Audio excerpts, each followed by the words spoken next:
Olá, gente, tudo bom com vocês? Aqui quem fala é o professor Margleison.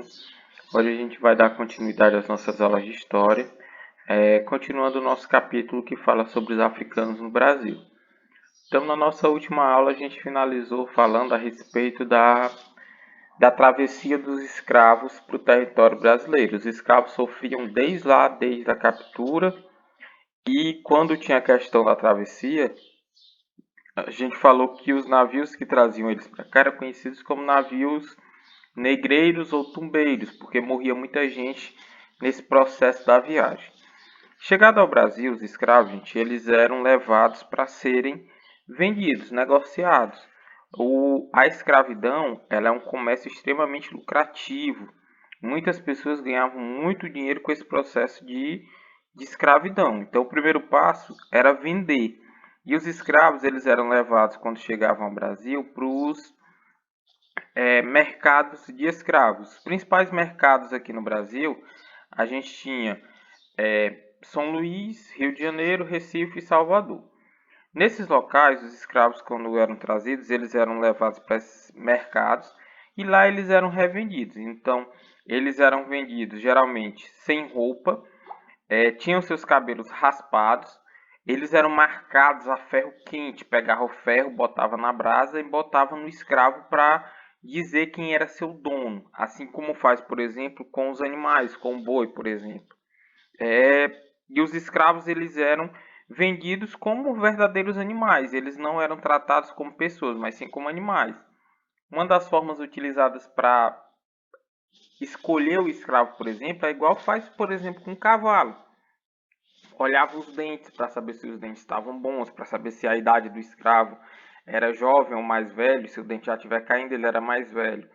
Então esses escravos eles eram vendidos nesses mercados. Esses mercados eles eram frequentados por todas as pessoas, inclusive mulheres eram chegavam aí a esses locais para negociar os escravos.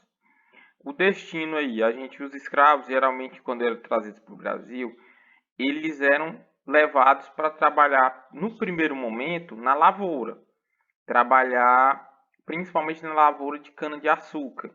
Depois vai surgir a mineração, aí o escravo vai ser utilizado na mineração.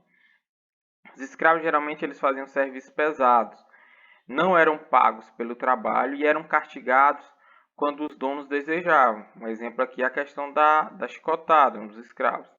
Em média, um escravo trabalhava de 12 a 16 horas por dia sem parar.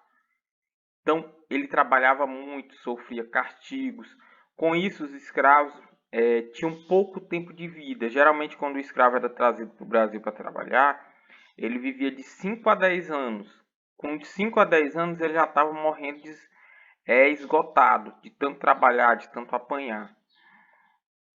Então aqui a gente tem a questão do transporte, como eles eram capturados, a questão do trabalho em si, do castigo, aqui o trabalho na lavoura, a alimentação. Os escravos, basicamente a alimentação dos escravos, o dono do escravo, o básico que ele ia gastar era com a alimentação. Ele não pagava salário, ele pagava apenas a alimentação. E a alimentação do escravo era uma alimentação bem precária. Eles não se preocupavam tanto em dar uma alimentação boa, não. Então, basicamente, era feijão com farinha, em pouca quantidade. Às vezes, dava-se rapadura e carne seca, carne de sol, para o escravo comer. Mas era em pouca quantidade, então o escravo ele não tinha uma energia tanto assim para trabalhar, por isso que morria-se rapidamente. E os escravos sofriam muito com a questão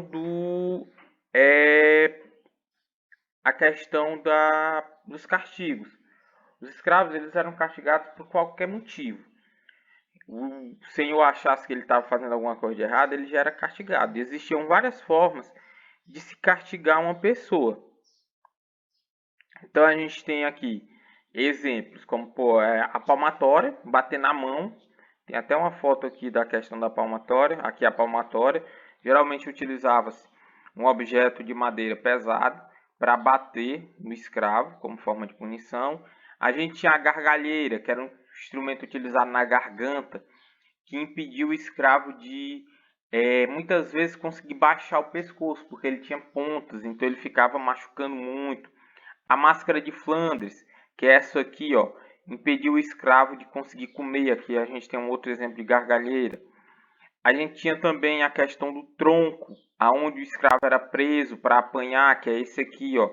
Muitas vezes o escravo era colocado lá, ficava 2, 3 dias preso nesse tronco. Ele tinha que dormir em pé, tinha que ficar no sol quente, a chicotada, apanhar 30, 40 chibatadas nas costas, deixava o escravo todo ferido, todo rasgado de apanhar.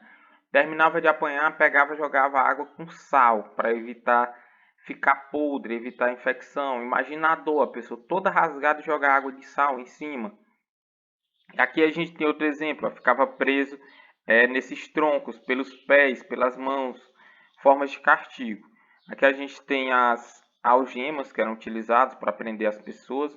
Geralmente era preso uma na outra para evitar a fuga para tornar a fuga mais difícil. A resistência. Os escravos, apesar de sofrerem muito, eles tentavam reagir. Essa reação era de algumas formas, até porque o escravo apanhava muito, sofria muitas punições. Então, eles tentavam fazer formas de resistência, desobedecendo, se recusando a trabalhar, quebrar ferramentas. Então, eles quebravam as enxadas, as pás. Uma das formas que gerava mais prejuízo era no engenho de açúcar, tinha sempre a pessoa vigiando o moedor da cana. Porque se deixasse, se perdesse o escravo de vista, muitas vezes ele jogava pedra, jogava pedaço de osso, e aí quebrava a engrenagem que moía a cana. E aí tinha que passar um bom tempo para conseguir consertar. Então eles quebravam as ferramentas, eles incendiavam as plantações, eles queimavam as plantações de cana quando a cana ainda estava brotando para evitar ter que trabalhar. Fugir era a forma principal, tentar fugir da escravidão. A capoeira, que foi uma forma que surgiu para tentar enganar os homens que tomavam de conta dos escravos. A capoeira era uma dança que na verdade era uma luta. Quando os homens brancos estavam olhando, eles estavam ali gingando, dançando, mas eles estavam na verdade era treinando para um momento de necessidade, que existe até os dias atuais. E uma outra forma era o banzo. O banzo, gente, era quando o escravo ele ficava com uma espécie de depressão. Ele ficava triste, então ele não queria comer. Ele não comia, não comia até que ele morria. Ele preferia morrer do que ter que trabalhar.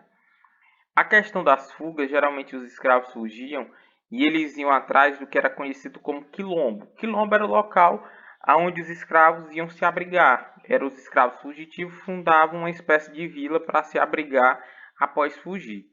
No Brasil, o principal quilombo que existiu foi o chamado Quilombo dos Palmares.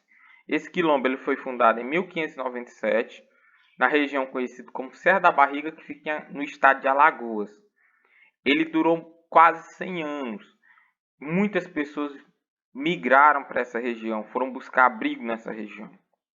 E a população do Quilombo dos Palmares, no seu auge, ele chegou a ter cerca de 15 mil escravos, que era muita gente. Na época, as cidades brasileiras elas eram minúsculas, então 15 mil pessoas reunidas era um absurdo.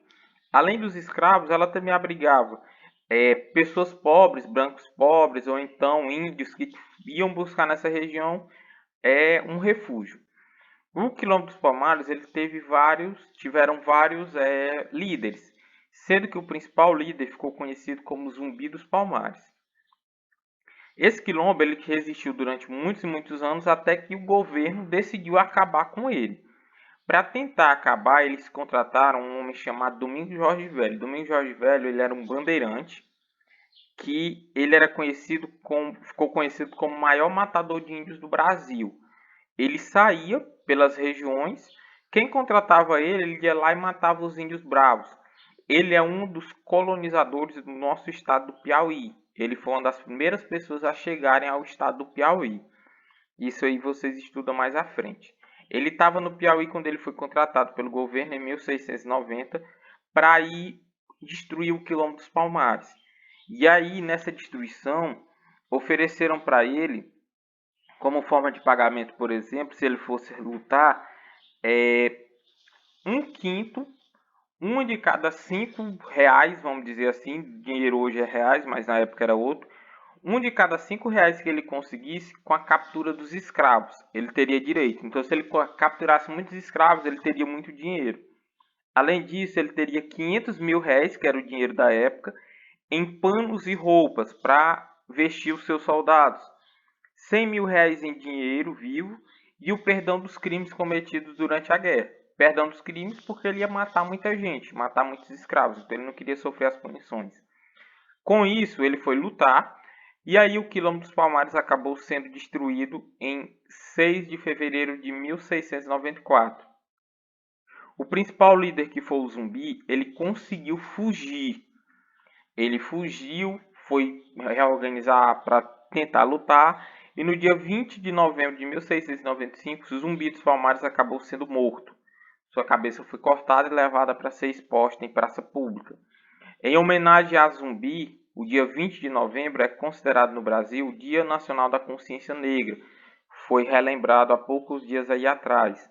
Uma forma de relembrar a luta do povo negro contra os anos que sofreram com a questão da escravidão e tentar conseguir um pouco da igualdade com a questão do homem branco, que ainda a gente tem muitas diferenças na nossa sociedade atual. Então, gente, essa foi nossa aula de hoje. Espero que vocês tenham entendido. Qualquer dúvida que tenha ficado, é só entrar em contato que eu estou à disposição de vocês. A gente encerra por aqui. Tchau, tchau, fiquem bem e até mais para vocês.